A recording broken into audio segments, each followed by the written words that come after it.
Hey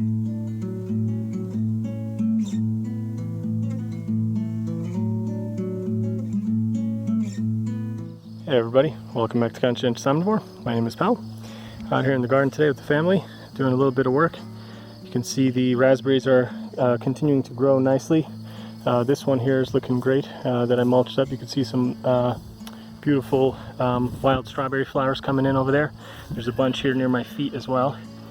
Lots of them coming in everywhere, so it's really cool. What I wanted to do is make use of the space behind this and also make use of the fence here. So what we're going to do is I didn't have time to do the mulch here properly, as I've said before. So what I've done now is I've just dug it up, which I don't usually like doing for a number of reasons. I don't want to disturb the soil. Plus I think it's a lot of extra work and blah, blah, blah. I've talked about this in many previous videos. Check those out if you haven't seen them before. Just search my channel and search for the word mulch. You'll see like a lot of videos about mulch. But anyway, what I did was I dug up this area. I did leave that place not dug up because there is probably a toad or something living in there, so I'll leave that alone. What I'm going to do now is I'm going to water this pretty heavily because it's really dry. Then I'm going to cover it with mulch, and then we're going to come in here and plant some peas really quick.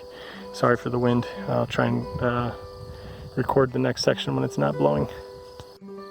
As you can see, I've watered it up. Everything's looking nice and dark now.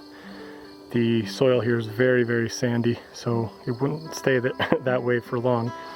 But we're going to cover it with this beautiful mulch, and then I'll show it to you guys next. So we've got it all mulched up nicely. I left that one little section unmulched for our toad friend over there.